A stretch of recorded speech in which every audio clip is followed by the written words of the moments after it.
La Guerra Civil Española por el noticiario Paté.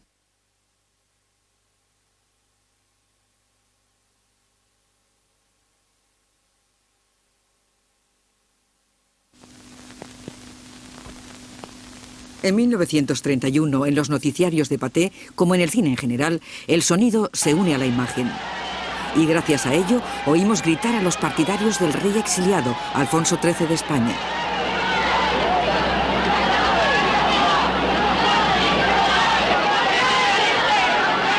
En España, una profunda crisis política se sumó a la crisis económica europea.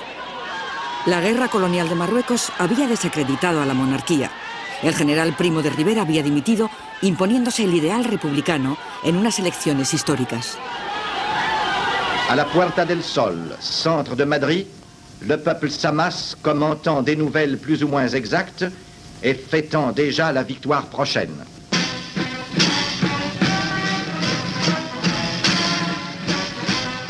Sí, además la marsellesa en aquella época, en muchas de las memorias de los republicanos que después se exiliaron, recuerdan cómo la marsellesa era aún, en los años 30, el himno revolucionario. Aujourd'hui, 14 avril 1931, devant la volonté du peuple espagnol, le roi Alphonse XIII décide d'abandonner le pouvoir et de se retirer. La révolution espagnole s'est faite avec une sagesse qui a nécessité plus de courage qu'on ne le croirait tout d'abord. De hecho, los anarquistas en 1931 decidieron cambiar su actitud abstencionista. Y como eran la fuerza organizada más importante, evidentemente esto será fundamental. Si la capitale des Castilles a éprouvé une certaine surprise devant l'ampleur du succès des Républicains, ici, à Barcelone, le peuple n'a pas douté un seul instant de l'issue de la bataille suprême qu'il livrait au roi. Mais bien qu'attendue, la victoire du catalanisme est fêtée avec un enthousiasme inégalé partout ailleurs. Miguel Primo de Rivera, el dictador, tuvo a lo largo de los últimos años una política extremadamente represiva hacia la cultura catalana, llegando incluso a prohibir no solo la lengua, sino incluso el baile, lo que hizo que en Cataluña los catalanes votaran masivamente por la República. Auquel elle n'a jamais renoncé, malgré l'oppression dont elle a souffert jusqu'ici. À Madrid, la République s'organise et la vie semble vouloir reprendre bientôt son cours normal. Le ministre de la Justice, M. Fernando de los Ríos, au cours d'une cérémonie qui constitue la première manifestation féministe de la jeune République, remet les pouvoirs de directrice générale des prisons d'Espagne à la señorita Victoria Kent, qui fut une des héroïnes des récentes journées historiques. A menudo se habla en los países islámicos de machismo, que es una palabra de origen español. La República hizo un enorme esfuerzo precisamente para otorgar el derecho al voto a las mujeres en el 31. Recordemos que en Francia llegará mucho más tarde, después de la Segunda Guerra Mundial.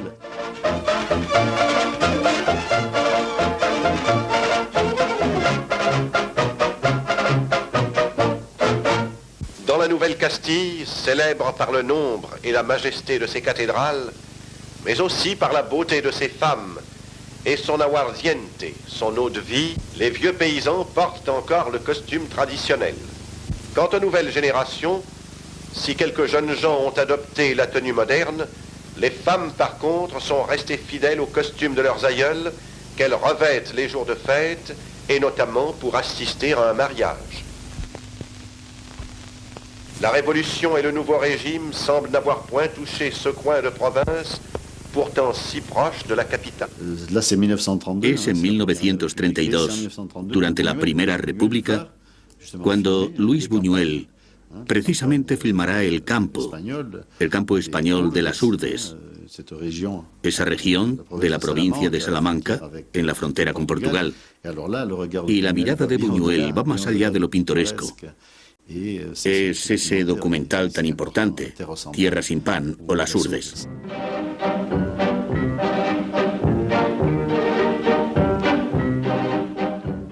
Siempre tenemos la música del pasodoble para recordarnos que estamos en España.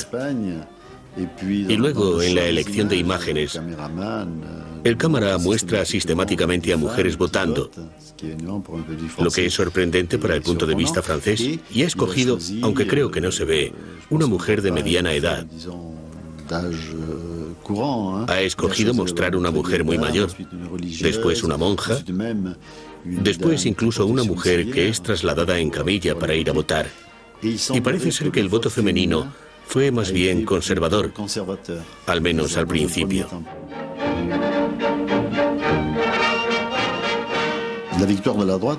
La victoria de la derecha se explica en gran parte por el hecho de que los anarquistas, que eran la fuerza organizada seguramente más importante de la época en España, estaban decepcionados porque el programa de la República no reflejaba principalmente las mejoras económicas, ni la reforma agraria, que era muy difícil, ni las mejoras salariales.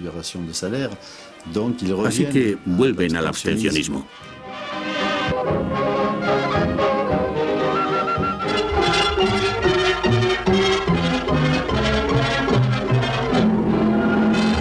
L'Espagne vient d'être en proie à une sombre colère. Les autorités d'abord surprises et débordées ont repris rapidement le dessus. Le mouvement séparatiste catalan vigoureusement réprimé, Barcelone a aussitôt retrouvé le calme. À Madrid, les émeutiers ont vainement tenté de s'emparer de la principale caserne de la capitale. Cependant, l'état de siège subsiste. La garde civile et l'armée exercent partout une étroite vigilance et, en raison de la grève générale, assurent tous les services publics. 1933 y 1934 serán conocidos como el Bienio Negro, 2 años negros con movimientos sociales muy importantes y una feroz represión. En province, quelques incidents se produisent encore, sans suite grave. De estos incidentes, el noticiario Pathé no nos muestra nada. Estas imágenes recibidas del cinenoticiero Moviton no se utilizarán. En el 34, los mineros de Asturias lanzaron una huelga general revolucionaria, esperando que con ese gesto harían caer al gobierno, que era muy conservador, pero de hecho fue un gran fracaso.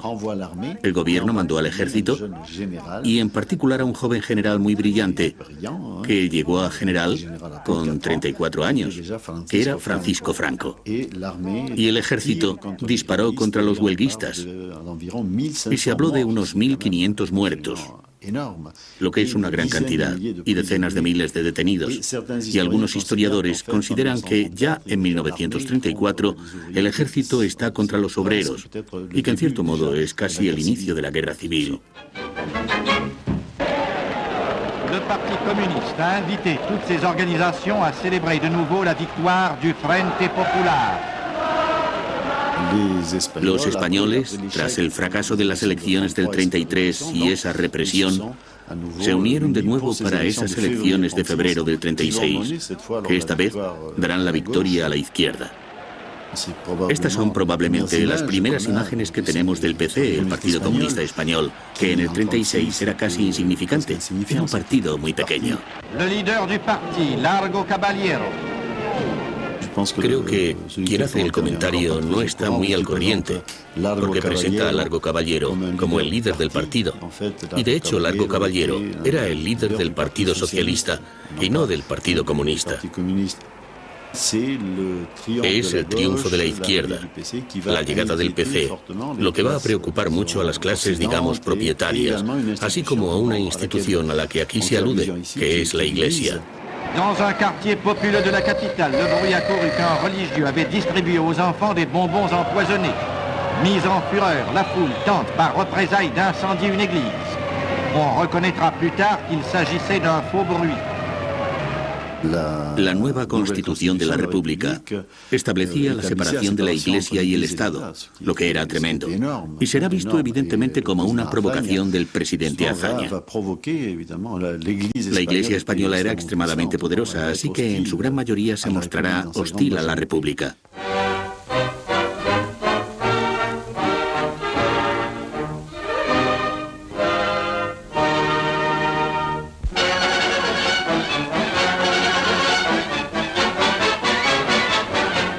Espagne, pleine d'animations joyeuses dans la chaude lumière de ton soleil presque africain.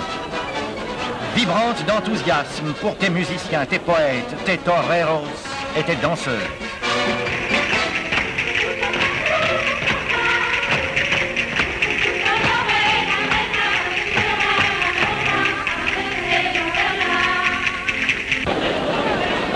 spirituel et mystique et passionnément attaché à tes traditions séculaires. Pauvre et fier des souvenirs de ton glorieux passé, Espagne, nous aimons ton peuple, frère du peuple de France, dans l'amour de la vie et le culte de la liberté.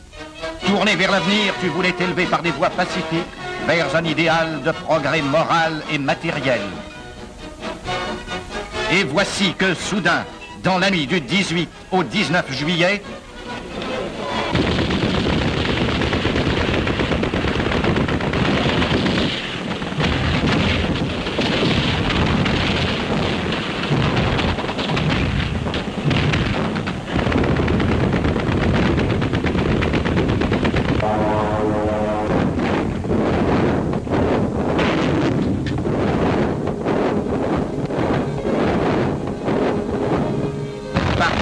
des travailleurs, des jeunes gens, presque des enfants, des femmes, se mettent au service du gouvernement pour combattre la rébellion. Dans la Sierra de Guadarrama, carlistes et républicains se livrent des combats sans merci.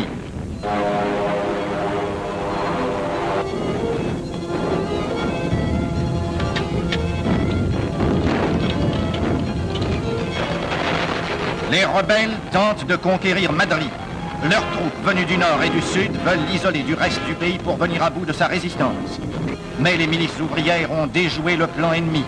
Elles ont pris possession des principaux points stratégiques qui commandent les routes de la capitale. Los rebeldes son los franquistas. Eso está claro, porque de hecho se habían rebelado. Era un golpe de Estado.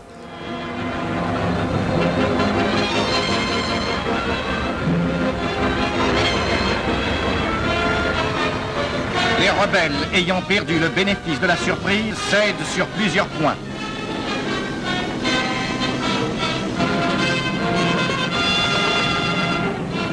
À Madrid, la caserne Montana, où les troupes mutinées s'étaient enfermées, a été prise d'assaut par les milices ouvrières.